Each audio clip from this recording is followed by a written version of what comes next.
Kuya, sabi ko sa driver. Yung isa kasi ay tulog pa. Po, sumulyap siya sa akin sa salamin. Pwedeng dito muna ako? Tanong ko. Po, bakit? Gusto ko pong mamasyal doon. Sabay turo ko sa papalapit na plaza at soccer field. Dito kasi kami nagkasundong magtagpo ni Wade. Anong oras po namin kayong susunduin? Tsaka, hindi ka pa nag-aalmusal. Paano kung tumawag sina Sir sa rest house? Sabihin mo na masyal lang saglit. Pero ma'am, hindi pa po ito Camino Rail. Alam ko. Pagkatapos nito Camino Rail na naman, di ba? Manong, ititext na lang kita kung magpapasundo ako. O di kaya ako na lang ang uuwi. Mas mabuti pang iteksyon na lang kami. Tumanguwa ko at agad niya namang itinigil ang sasakyan sa tapat ng soccer field. Tumindig ang balahibo ko nang nakita kong may mga naglalaro. Grupo yun ng mga lalaking malamang ay taga rito. May nakita nga akong 3 sa kanila na nakataples. Ganito ba talaga sa probinsyang ito? Ma'am, hindi ka ba lobat? Umiling ako nang wala sa sarili sa driver. Dahan-dahan kong binuksan ang pintuan. Ang sarap ng feeling na nakaapa ka ulit sa lupa pagkatapos ng 9 hours na biyahe. Nakatingin ako sa mga naglalaro nang biglang may tumili sa pagkakagol ng isa. Wait! Seriously? Hindi yun tili. Ungol yun. Sumimangot ako at tinignan kong sino yung mga tumili. Nalaglag ang pangako nang nakita kong isang batalyon lang naman ng babae na halos maiyak sa pagkakagol ni Wade. Hindi ko mahanap si Wade, pero ngayong sigurado akong nandito siya, natuon ang pansin ko sa dusi-dusi ng fanatics niya. Yung iba may dala pang banner. What's with ribas and banners? Ganun ba talaga kabaliw ang mga tao sa kanya? With ribas! Kaya, go Wade! OMG! Nakatingin sa atin! OMG! Ayan, nagkasabunutan na sila sa sobrang kilig. Napatingin ako sa tinitignan nilang si Wade. Naabutan ko siyang nakatitig sa akin at napaawang ang bibig. Medyo hinihingal pa siya at napag-iwanan na ng bola at ibang players. Tumayo lang siya doon at naliligo ng pawis dahil sa paglalaro ng soccer. Dahan-dahan niyang pinunasan ng pawis niya gamit ang tape ng t-shirt niya na siyang dahilan kung bakit umaalingaw ang tili ng mga babaeng nasa gilid. Napapikit ako habang pinupunasan niya ang pawis niya. Kitang-kita kasi ang inducing abs niya. Pawis na pawis pa ito at mas lalong nagfi-fix dahil sa mabilis niyang paghinga. Wade! Dumilat ako at naabutan siyang dinudumog ng mga babae. Nakalapit na pala siya ng konti sa akin pero hindi siya nakapagpatuloy sa paglalakad dahil sa mga babaeng yon. Kay aga-aga ang iiksi ng shorts at nakatsob lang. Wade, mamaya ah! Malambing na boses ng isa sa pinakamatangkad na babae. Kumunot ang noo ko nang nakita kong hinaplos ng babaeng iyon ang braso ni Wade. Napalunok si Wade nang nakitang nakatingin ako at agad umatras sa kanila. Wade, pupunta ka bang farm mamaya? Tanong ng isa pa. Nakita kong hinaplos ang pisngi niya ng babaeng iyon. Nakita ko rin ang pagtalon niya sa ginawa ng babae. Wade, bakit? Wala ka bang gana ngayon? Nanlaki ang mga mata ko. Hindi kaya halos lahat ng mga babaeng ito ay nakatingin na kay Wade? Kinagat ko ang labi ko at yumuko. Tinignan ko sila isa-isa. Makikinis, magaganda, may mga mukhang mayaman. Kung nandito si Zoe, sasali siguro iyon dito. Grupo ng mga babaeng naka one night stand ni Wade. OMG! Napalunok ako ng mga halos 10 bisis bago tumalikod sa kanila. umuurong yung sikmura ko sa mga iniisip ko. Hindi ko alam kung natanggap ko na ba ang parting iyon sa kanya, na marami na siyang naging babae. Alam kong hindi niya naman minahal ang mga iyon, pero sa ngayon, hindi ako sigurado kung alin yung mas mabuti. Yung marami siyang babae o may isa siyang minahal ng sobra at naging loyal dito bago ako. Hindi ako fan ng mga playboys. Nakuryos ako sa kanya dahil buong akala ko ay mahal niya ng tunay si Zoe. Pero nawindang at halos mandiri ako nang nalaman kong ibang klase ang ugnayan pala ang meron sila. Umiling ako at tinalikuran sila. "Rina!" Pabiglang sigaw ni Wade sa kalagitnaan ng mga pagsasalita ng mga babae. Hindi ako agad lumingon. "Rina!" Sigaw niya ulit. Nararamdaman kong papalapit na siya sa akin, kaya nilingon ko na siya. Natahimik ang mga babaeng kumakausap sa kanya kanina.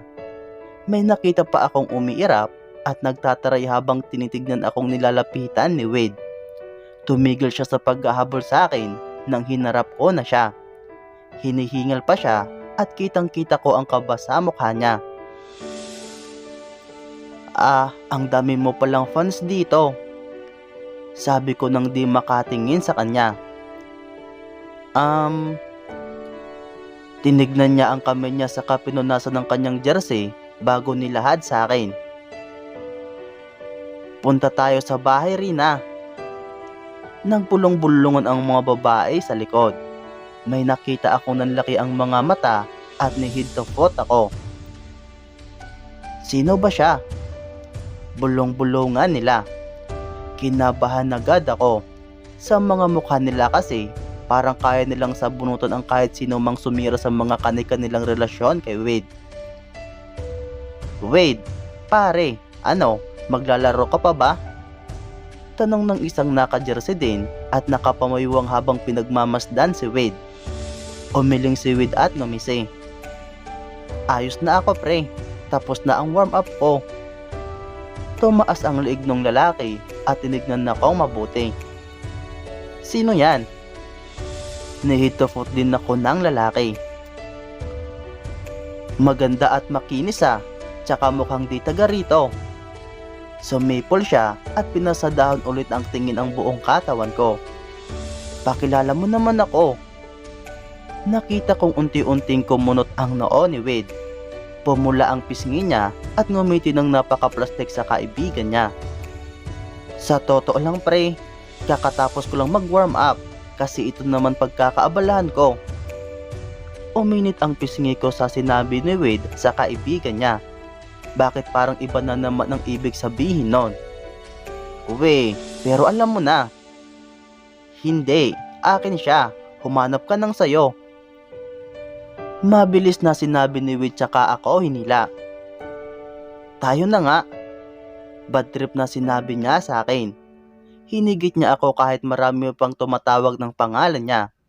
Nilingon ko yung mga tumatawag. "Wade, tinatawag ka ng mga babae, tsaka may isa pang lalaking tumatawag sa'yo." Tumigil siya at hinarap ako.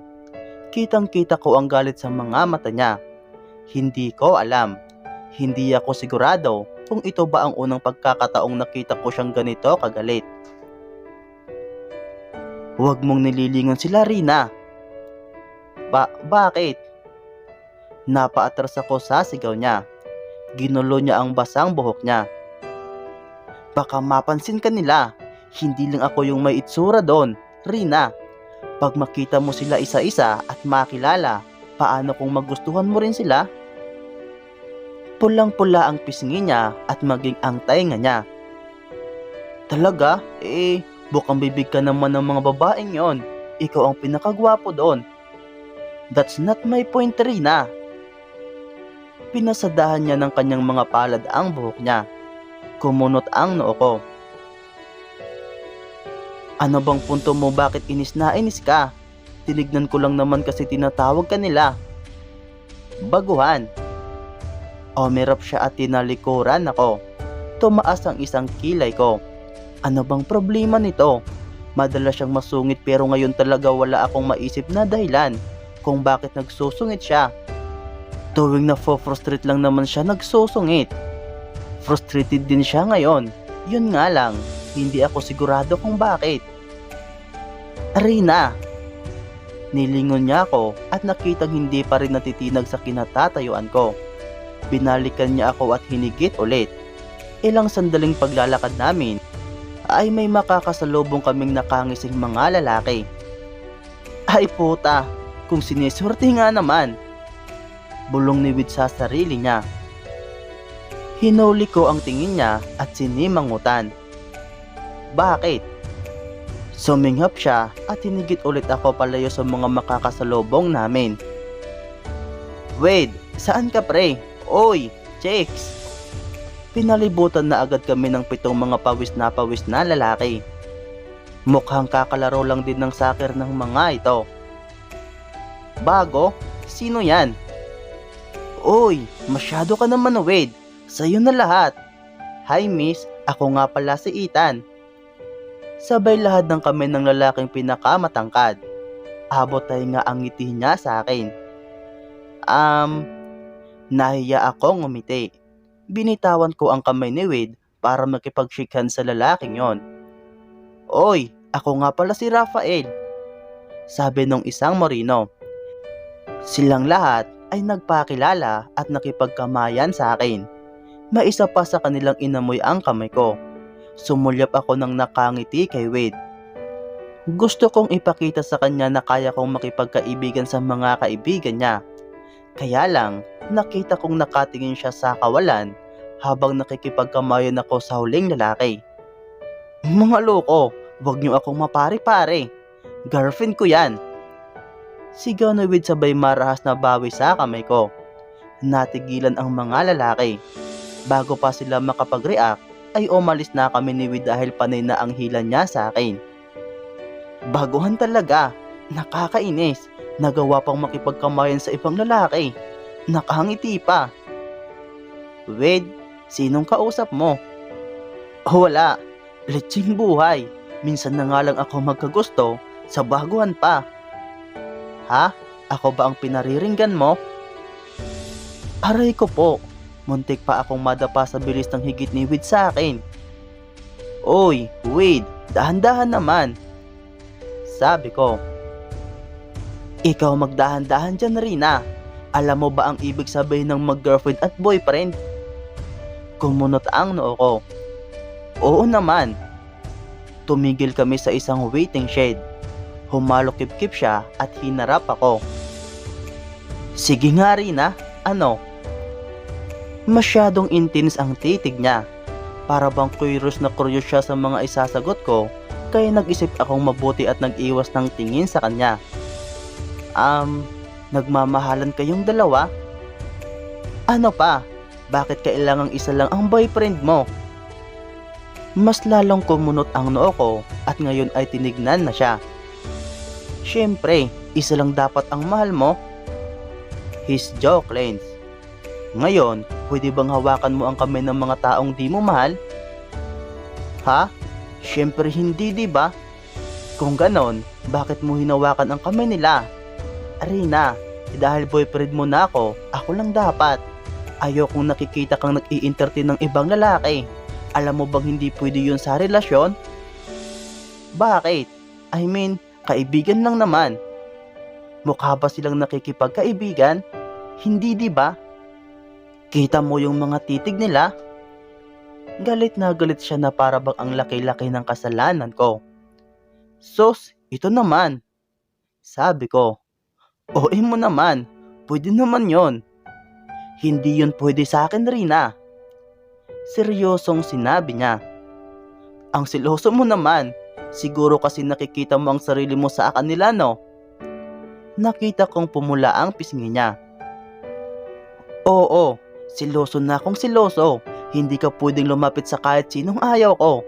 Ang hirap palang bakuran ka.